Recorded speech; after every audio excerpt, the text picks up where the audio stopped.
Hello everyone, welcome to this video. Today we will study stanza 1 to stanza 4 of the poem A Psalm of Life of the plus 2 second year English.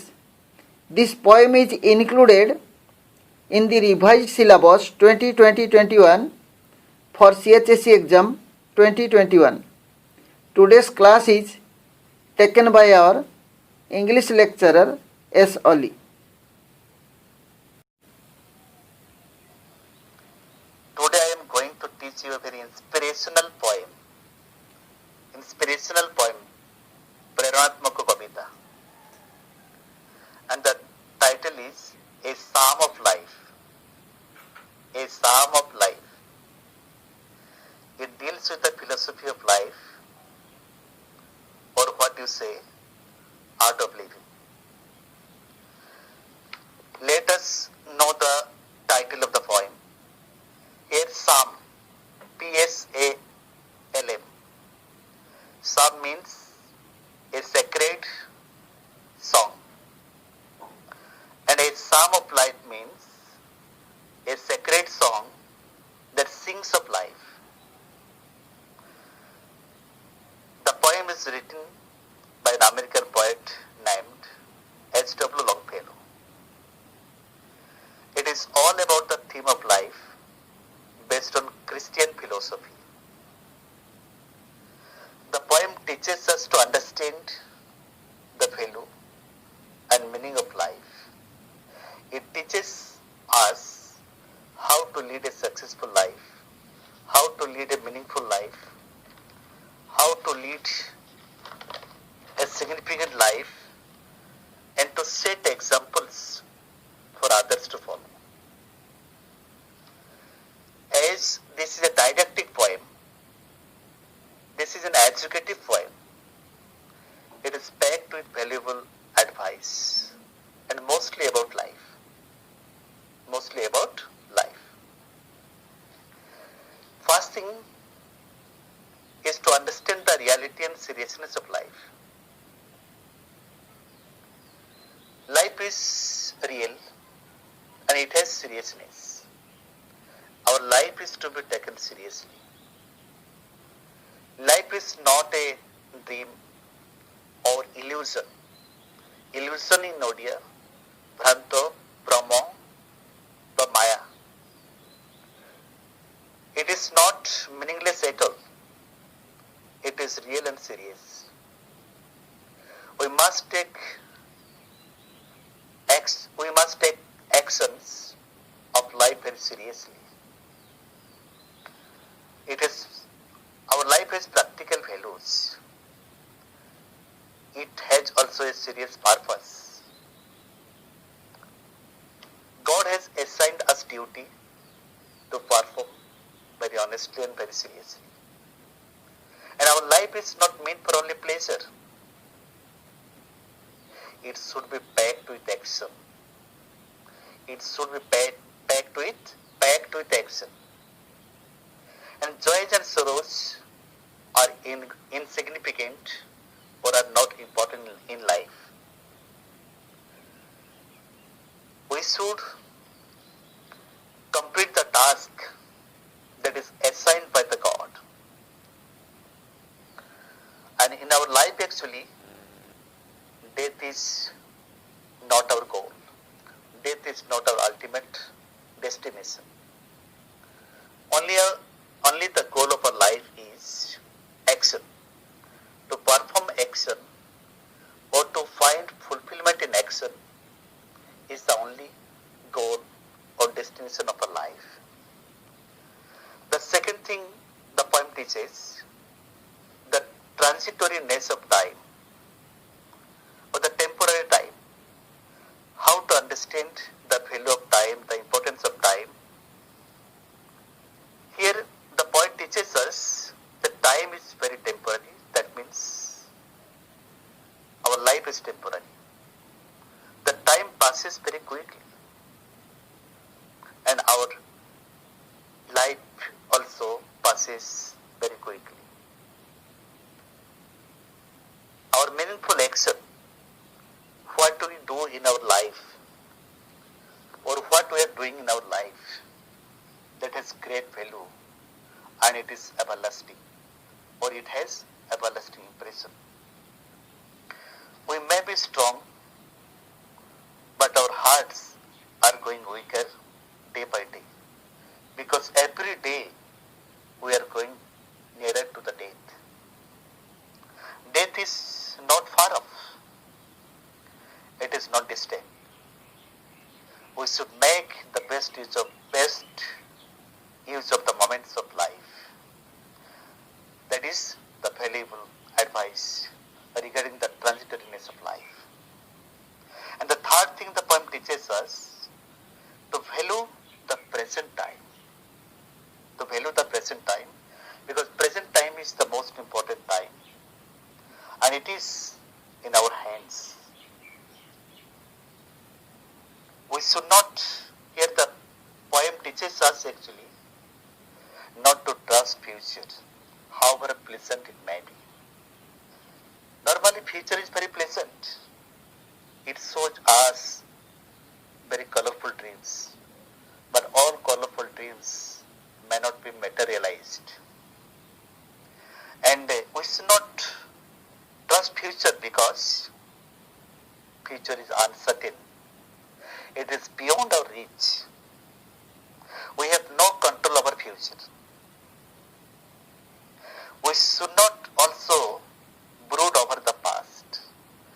Means we should not unnecessarily think about the past, because past is dead and gone. It is like a dead body and it is buried in the past. We should let it remain in the past. We have also no control over the past. And present is the only time when we can work and achieve our goal. We should make the best use of the moments of the present time, because our feet are planted in the present time and it is at our easy disposal. So without wasting our time, we should act in the living present with confidence in self and faith in God. Hence, present time matters the most. This is all about time relevance the poem teaches us. The fourth thing, in the poem actually we can have the idea of life as a battlefield. It's a vast battlefield. Here, life is taken as a vast battlefield. Or life is, this world is also compared to a vast battlefield in which all of we are soldiers. We come to this world for a brief period, and during our brief stay here, we should behave like heroes, not like cowards. Not like cowards. We should not be timid followers who are led by the nose like the dumb and driven cattle. ଆମେ ଜୀବନରେ ବୀରତ୍ୱର ସହିତ ଆମର ଜୀବନ ଯେତେ ଲଢ଼ିବା ଉଚିତ, ଆମେ ମୂକ ଗୋରୁଗାଈ ସଦୃଶ ବିହେଭ କରିବା ଅନୁଚିତ. So similarly, our life is also an open air camp where each of us is a soldier. Here we have to take our own decision and fight for the right, fight for our own rights. This is the knowledge about life as a battlefield and this world as a battlefield. And finally, the last thing the poem teaches us, the influence of the lives of great men in our life. How the life stories of the great men largely influence us. Who is a great man? A great man is he who has successfully, usefully, meaningfully, and significantly lived his life and who has set example for the future generations to follow. But we can also make our lives great. We can also make our lives noble if we follow their examples honestly and sincerely.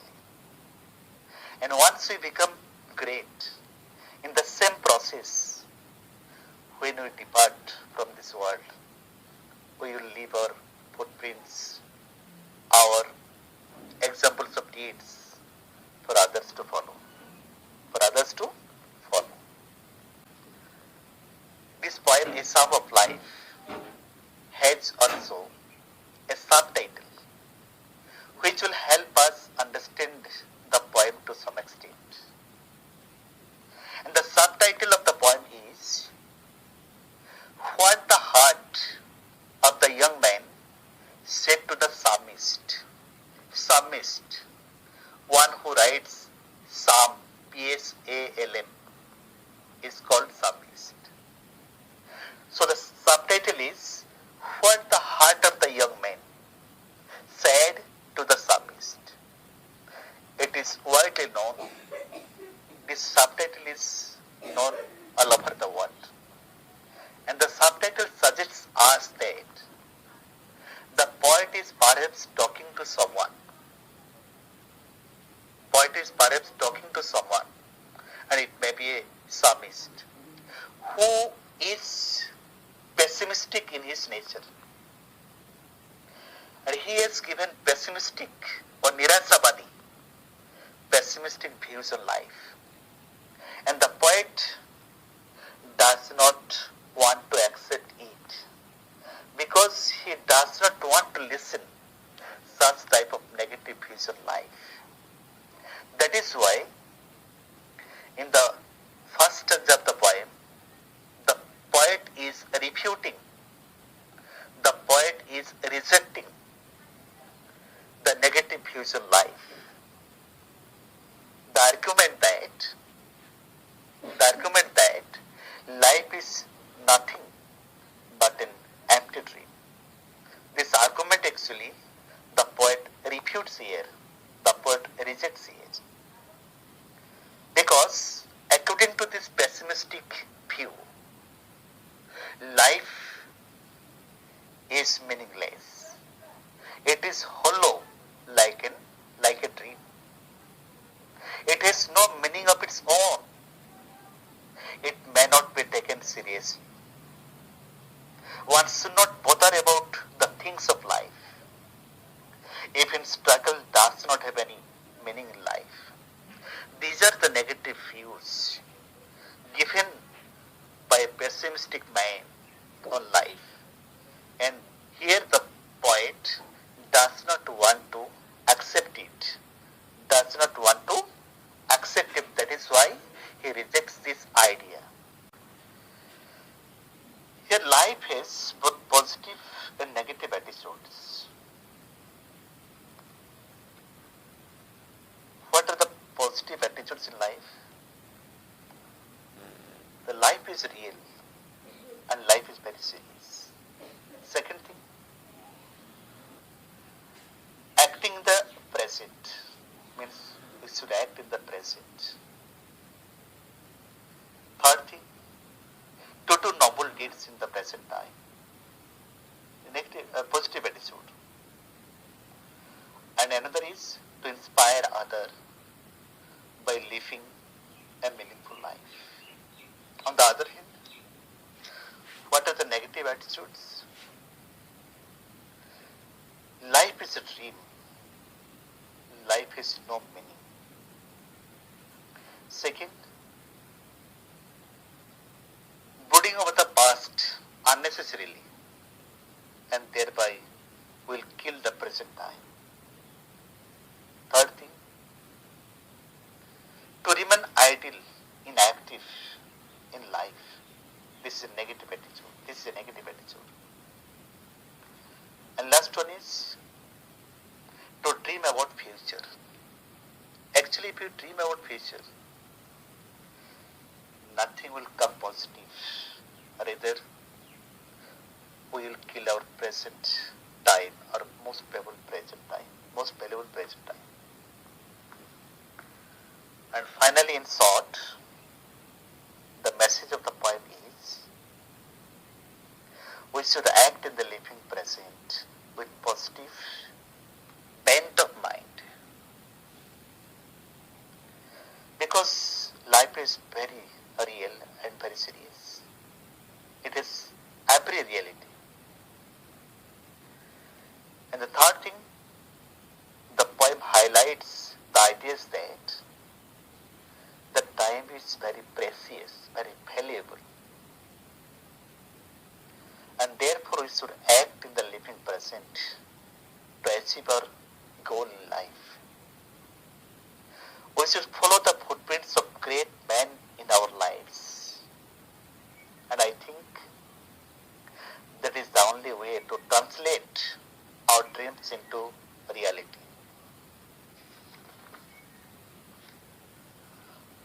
This is all about the poem as an introduction. ତାପରେ ଆମେ ପଏମଟିକୁ Strandja wise detail ପଢ଼ିବୁ। ତ ତା ଆଗରୁ ମୁଁ ସମସ୍ତଙ୍କୁ କହୁଛି, ପଏମର Strandja ଗୁଡ଼ିକ ଯେତେବେଳେ ପଢ଼ାଯିବ,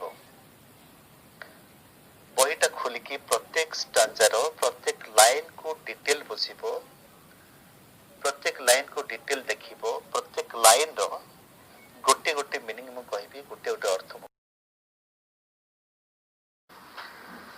So first let me read out the first stanza of the poem. प्रथम stanza टा पढ़ुछि सुनो। Tell me not in mournful numbers, life is but an empty dream. For the soul is dead that slumbers, and things are not what they seem. Again, tell me not in mournful numbers, life is but an empty dream. For the soul is dead that slumbers, and things are not what they seem. Note down the difficult words. In the first line, mournful. Mournful, M-O-U-R-N-F-U-L, mournful. The meaning is sad, S-A-D, sad, or depressing, D-E-P-R-E-S-S-I-N-G, or sorrowful, दुखपूर्ण. Next, numbers. The meaning of numbers is verses, songs, verses or songs, or tunes. ଓଡ଼ିଆରେ ସଙ୍ଗୀତ କୁହାଯାଉଛି, ଶ୍ଳୋକ ବା ସଙ୍ଗୀତ। In the next line, empty dream. Empty dream, meaningless dream, or what you call an illusion. An illusion, I-L-L-U-S-I-O-N. In Odia, Brahma, illusion. The next line, third line, soul. Its soul refers to an inactive man. Its soul, S-O-U-L, soul, refers to an inactive man, or a man who avoids his duties, or a man who keeps himself away from duties.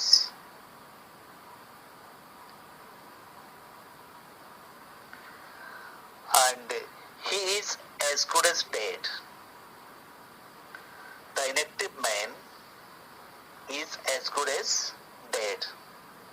The next word is slumber. The meaning of slumber is sleep. The meaning of slumber is sleep.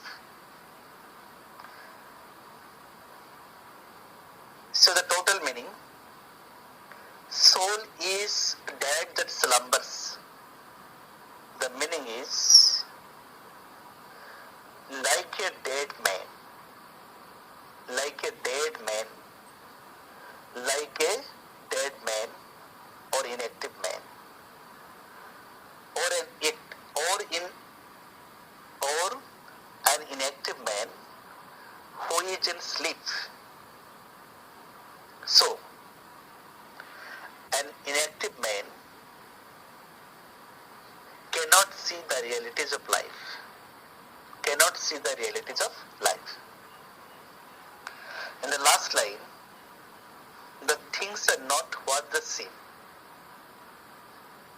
Seem, appear, jana padiba. The things, affairs of life. The total meaning is what seems to be bad may not be bad at all. Here it means that there is a difference between reality and appearance. Reality and appearance. What we outwardly see a thing may not be so in reality. May not be so in reality. Sometimes appearance deceives us or cheats us, and this is the concept here. So let me explain the poem.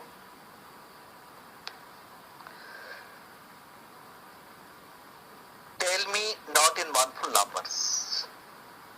Just previously I told you, ଆଗରୁ ମୁଁ ତୁମକୁ କହିଛି ସେ poet କାହାରି ସହିତ କଥା କହୁଛନ୍ତି, କାହାରି ସହିତ ଆର୍ଗୁମେଣ୍ଟ କରୁଛନ୍ତି ଏବଂ ଯୋଉ ଲୋକ କି ଲାଇଫ ଉପରେ ନେଗେଟିଭ ଭ୍ୟୁଜ ଦେଇଛି ସେ କହିଛନ୍ତି ଯେ ଲାଇଫ ଏକ ପମ୍ପା ସ୍ୱପ୍ନ, ଲାଇଫରେ କୌଣସି ମୂଲ୍ୟ ନାହିଁ, ଲାଇଫ ମୂଲ୍ୟହୀନ, ଲାଇଫରେ ସଂଘର୍ଷର କୌଣସି ମୂଲ୍ୟ ନାହିଁ. And this thing I told you previously. But the poet here strongly opposes this argument. The poet here strongly opposes this argument. The poet does not want to accept it. The poet is not ready to listen this valueless argument on life. So he says in the first line, perhaps to the psalmist who is given these views, negative views. He says, tell me not, means don't tell me. In mournful numbers, in sorrowful voice, in depressing voice, in sad voice, don't tell me. What? Life is but an empty dream. Means, according to the pessimist, life is nothing, but this is an empty dream. This is an empty dream. And this argument actually is rejected by the poet. And the third line, for the soul is dead that slumbers. The poet here says, the soul, the man who gives such type of negative views on life is an inactive man, or he is in sleep. He keeps himself away from action. That is why he is as good as dead and he cannot see the realities of life. ଏଠାରେ କୁହାଯାଇଛି soul. যে কি অকর্ম লোক যে সুপ্ত অবস্থায় ଅଛି ଆଉ যে সুপ্ত অবস্থায় আছে ସେ ସବୁବେଳେ ଡ୍ୟୁଟିକୁ ଖିଲାପ କରିଥାଏ ଆଉ ଡ୍ୟୁଟିର କର୍ତ୍ତବ୍ୟ ନିଜକୁ ଦୂରେଇକି ରଖିଥାଏ ତେଣୁ ସେ ମଲା ଲୋକ ସଦୃଶ୍ୟ ବା ମରା ଲୋକ ସାଙ୍ଗରେ ସମାନ ସେ So here the poet says the man who gives such negative views in life is as good as dead. What he says, he is in slumber. In the last line of the poem, the things when things are not what they seem, yet the poet gives us a warning or gives us a warning. He says, the bad circumstances may not be so bad. They may turn out to be good if we have the mind to seize the opportunity, to catch the opportunity to achieve something in life. Hence, we should be positive in our outlook towards life. It says, what we see outwardly, this is not the reality. This is not the reality. Suppose if we see a beggar begging by the roadside, then we should not draw the conclusion that the life is meaningless. The life is very bad. So it is not the meaning. He may have deceived, he may not have done his duties. That is why, because of his action, he is suffering and he is a beggar now.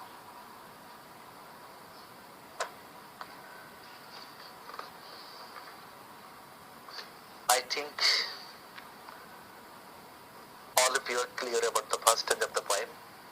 Then switch over to the second stanza of the poem. Second stanza of the poem, and before teaching the second stanza, I want to tell you one thing. This poem is very, very important for the art students.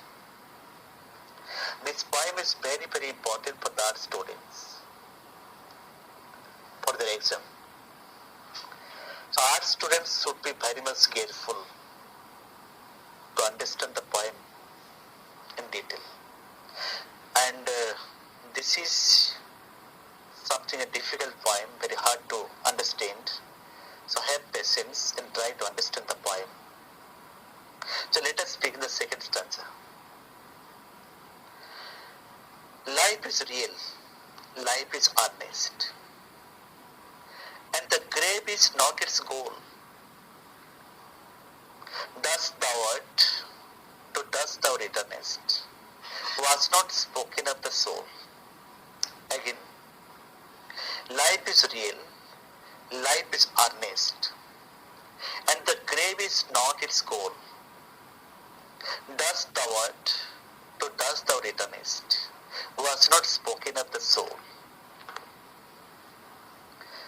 So let us explain the meaning of the words. In the first and real, something has practical value. Bastava dear. Second word is earnest. Earnest means serious or guruttapurna. Very important. The second line, grave. Grave is a burial place, but here it refers to death. Here grave refers to death. Goal, our aim or destination. Our aim or destination. Goal. Then the third line seems to be something different because it is written in old language, old poetic language. Dust thou art. Here thou art means you are. Thou art means you are. Thou means you. And returnest mean simply return. R-A-T-U-R-N. Return. Thou art means you are. Only thou means you. In the fourth line, soul. Mark here, the soul in the first stanza is something different from the soul in the second stanza. In the second stanza, soul means the inner self or soul that resides in our body. It's soul. In Odia there is Atma.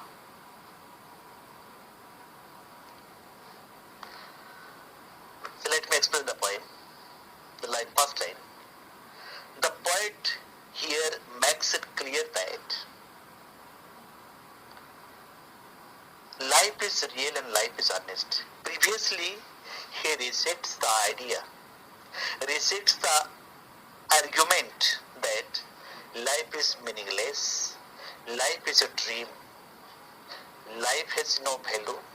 This argument was previously rejected by the poet in the first stanza. In the second stanza, he clarifies that life is real, means life has every reality. The life has every reality. And he says life is honest. Our life is very much serious. Our life is very much important. So, every moment of our lives should be taken seriously.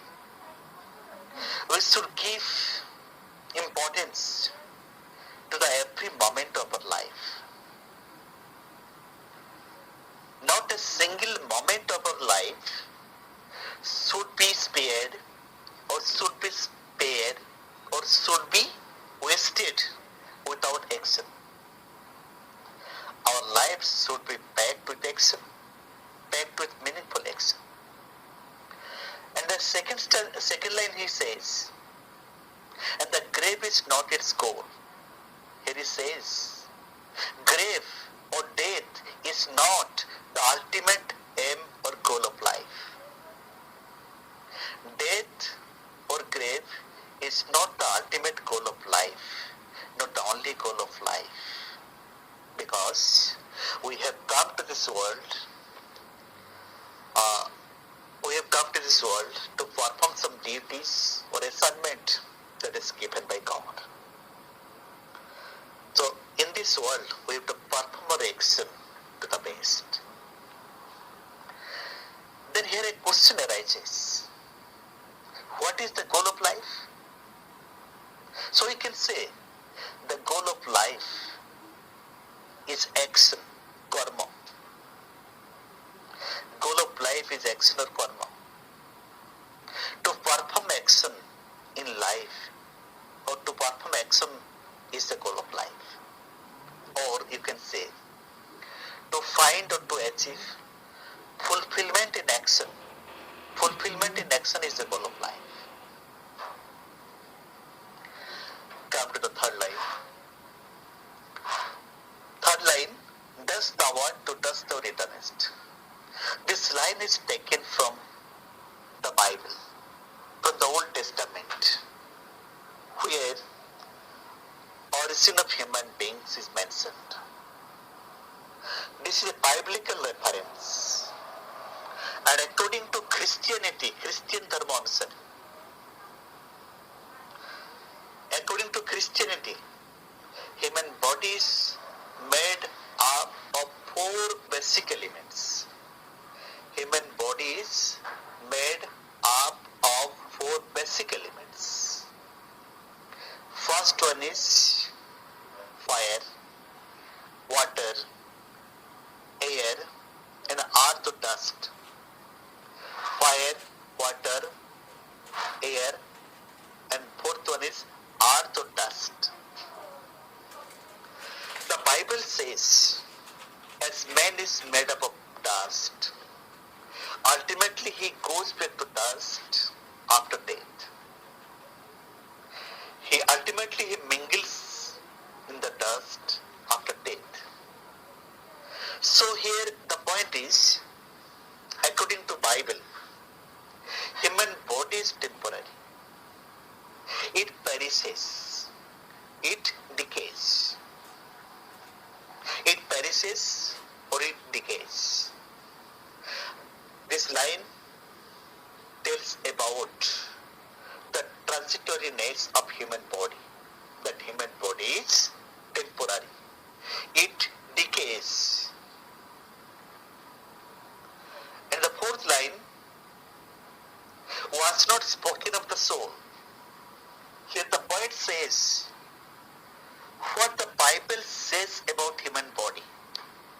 The Bible says human body is temporary because it decays, it perishes, it decomposes into its basic element, that is earth or dust. But here he says in the last line, this point or this theory is not applicable to soul. This point or this theory of the Bible is not applicable to the soul because human soul is permanent. Human soul is eternal. As we know, the journey of life does not come to an end with the death of human beings. ଜୀବନ ଯାତ୍ରାର ସମାପ୍ତି ଘଟେ ନାହିଁ ମଣିଷର ମୃତ୍ୟୁ ପାଖରେ। ଜୀବନ ଯାତ୍ରା continue କରିଥାଏ ମଣିଷ ମରିଗଲା ପରେ। Yet the Bible says journey of life continues even after death. Continues even after death. The human soul that continues to live beyond death, it does not die with the death of human body. It does not die with the death of human body. That is why human soul is permanent, human soul is eternal. So sometimes here a question arises, what does the poet say about human soul? You can write like this, human soul is permanent or eternal. It does not die with the death of human body. It continues to live even after death or beyond death. And this is all about the second stanza. Third stanza ରୁ ଆରମ୍ଭ କରିବା ପାଇଁ ଯାଉଛି। जो poem ଟା ଦୁଇଟା stanza ପଢା ହେଇଥିଲା। ଦେଖ ମୁଁ ପଢୁଛି। Not enjoyment and not sorrow is our destined end or way, but to act that is tomorrow finds us farther than today. Finds us farther than today. So let us see the difficult words. In the first line, enjoyment means happiness over worldly pleasure. Worldly pleasure. Happiness over parthiva sukha. And sorrow. Sorrow mane hele dukho ba worldly pain. Worldly pain. Next, destined. Destined, the meaning is prefixed goal of life. Pre-decided goal of life or prefixed goal of life. ଜୀବନରେ ପୂର୍ବରୁ ନିର୍ଦ୍ଧାରିତ ହେଇଥିବା ତାକୁ କହୁଛୁ destined. End or way. End or way means goal বা লক্ষ্য।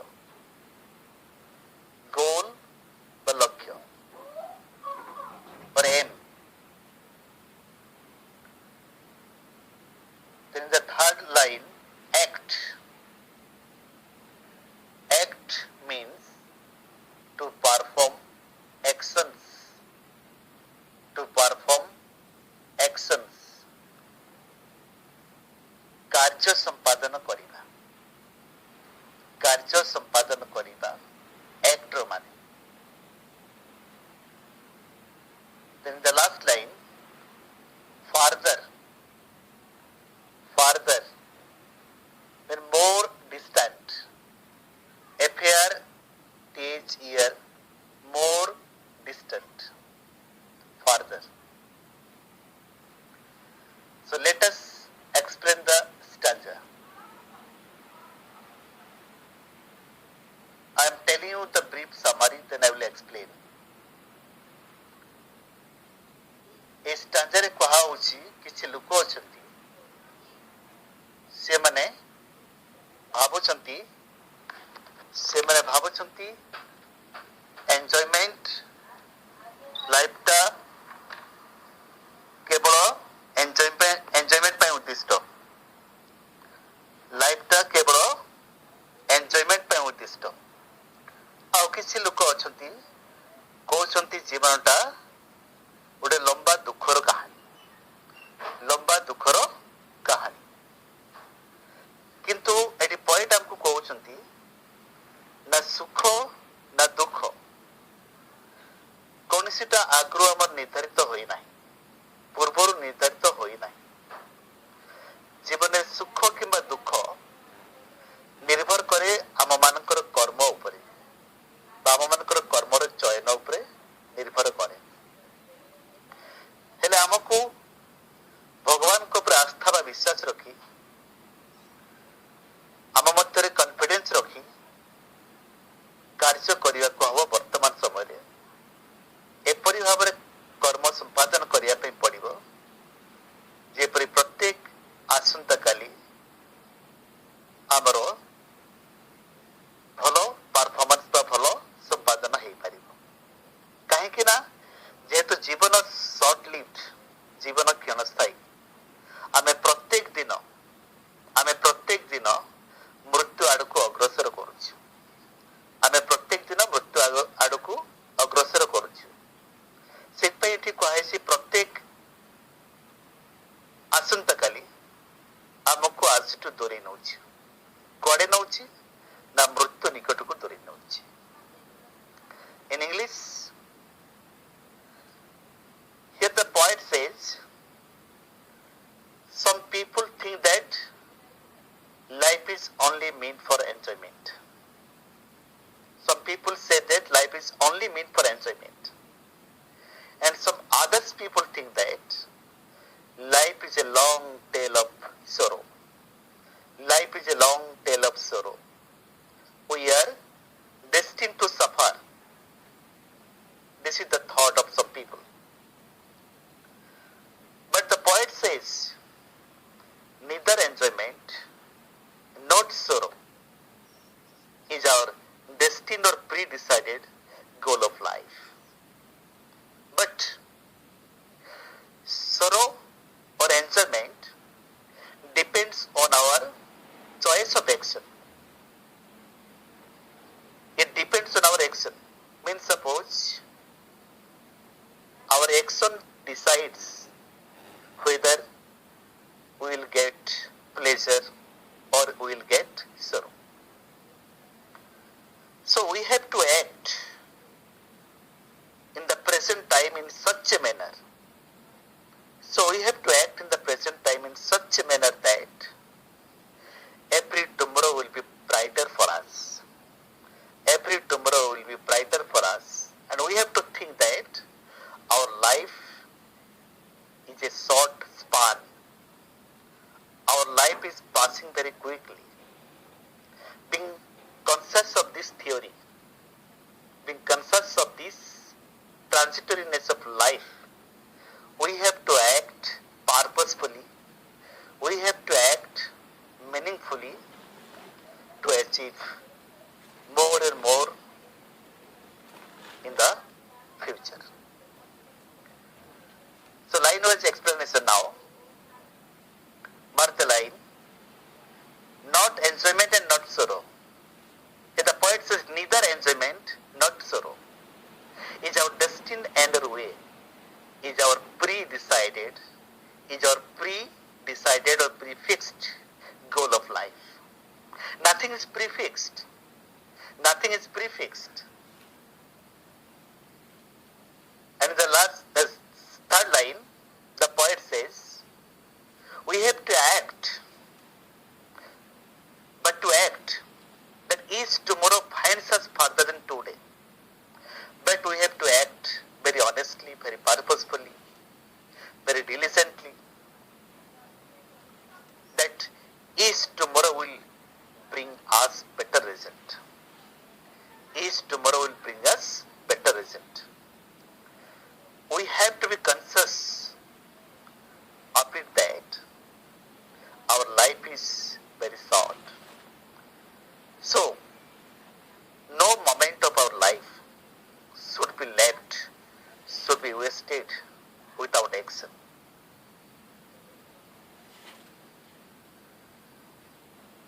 Then I think all of you are clear.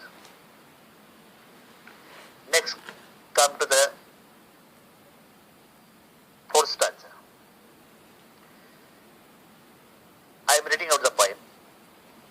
Art is long and time is fleeting. Art is long and time is fleeting. And our hearts, though stout and brave, still like muffled drums are beating.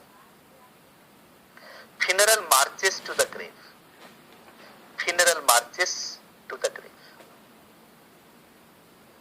So let us find out the difficult word. The first word is art.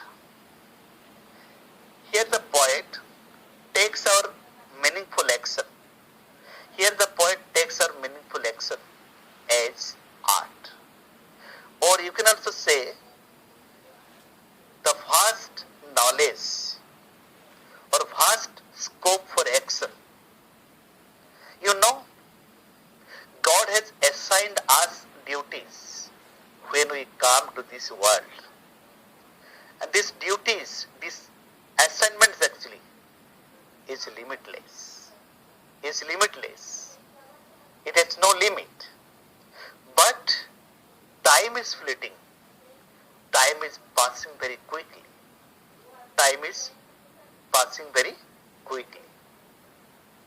Here fleeting means temporary, something that passes quickly. Here the poet has used the poetic device called personification.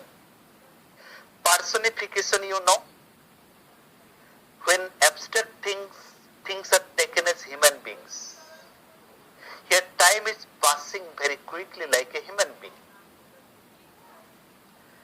And in the second line, hearts, you know, stout and brave. Stout, strong, strongly built.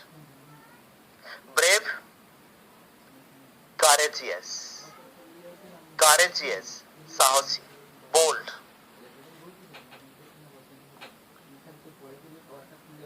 In the third line, muffled drums. Here drums means musical instruments.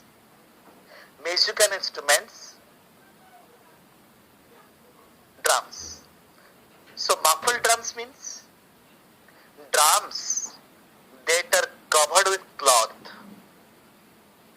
Drums that are covered with cloth so as to make the sound slow or make the sound quieter. And these drums are normally played in the funeral procession. And beating a rhythm of the drums. Funeral marches. Normally the procession of the dead when it is taken to the graveyard. Funeral marches mean procession of dead body when it is taken to the graveyard. The last word is grave. Last word is grave, the burial place where dead bodies are buried. In Christian religion actually, they bury their dead bodies. That is why that burial place is called grave. So let me explain the poem in detail, the stanza in detail. Art is long. That means our knowledge, our action, our assignment is limitless and long lasting. And long lasting, it is so vast that in a short life it is impossible to master. It is impossible to achieve. It is impossible to accomplish. That is why art is long. And time is fleeting. And time is very temporary. Time passes very quickly. Here time stands for life. That means our life is very short and it is passing very quickly. In the second line, the poet says, our hearts, though stout and strong, stout and brave. He says that our hearts outwardly seem to be stout and brave. But actually not so. Actually not so. Not so. Our hearts actually surrender to the face of death. Our hearts actually surrender to the face of death. So he says, our hearts, though stout and brave, still like muffled drums are beating. Means you see, every beat or every beating of human heart, every beating of human heart takes human beings closer to death or nearer to death. Nearer to death. Similarly, every beat of muffled drums takes the funeral procession closer to the graveyard. Every beat of muffled drums takes the funeral procession closer to death. Closer to death. So here is a beautiful comparison the poet has made. The comparison between our hearts and muffled drums. Hearts and muffled drums. Our hearts are actually helpless, but our hearts seem to be stout and brave. You see, every beat of our hearts takes us actually closer to death. Similarly, every rhythm, every beat of muffled drums takes the funeral procession nearer to the grave. Nearer to the grave. In Odia, art is long अर्थ है आमर जो कर्तव्य परिसर है vast सीमाहीन असीमित भगवान हमको जो कर्तव्य देइछन तार परिसर ता परिसीमा असीम किंतु दुखर कथा आमर समय अति शीघ्र अतिबाहित हो जाउछि अर्थात आमर जीवनटी निश्चित भाव क्षणस्थायी तेणु क्षणस्थायी जीवन रे सबुतक कार्य जहाँ भगवान हमको देइछन्ति ताहाको संपादन करिबा असंभव अन्य पक्षरे पोएट कहउछन्ति जे आमर हार्ट्स बा हृदय बाहर जना पड़े भारी दम्भ भारी साहसी किंतु एते भी दम्भ एते भी साहसी नुहे जे मृत्यु को जय करि पाइबो आमर हार्ट्स एते भी दम्भ एते भी साहसी नुहे जे मृत्यु को जय करि पाइबो काहे कि ना आम हार्ट्स रो प्रत्येकटी स्पंदन आमर हार्ट रो प्रत्येकटी स्पंदन आमको नहीं जाउछि मृत्यु निकटको जेपरी ड्रम्स बा जो वाद्य यंत्र उपरे कोना घोड़ा है ता आवाज को धीमा करिया पई एवं मुख्यतः सेई टाइप रो ड्रम्स गुडी को बजा जाय केवल फ्यूनरल प्रोसेसन देबा मृत्यु डेड बॉडी रो शोभा यात्रा आ सी ड्रम्स रो प्रत्येकटा बीट जेमती शोभा यात्रा को ग्रेवियर्ड पाखु बा श्मशान पाखु नहीं जाउछु हमर हार्ट रो प्रत्येकटा बीट भी हमको मृत्यु निकट को नहीं जाउछि तो एठारे सुंदर भाबरे पॉइंट यूज करिसंती simile in English what we call simile and simile you know the comparison between two dissimilar things and as we find here like the word like and this comparison is called simile.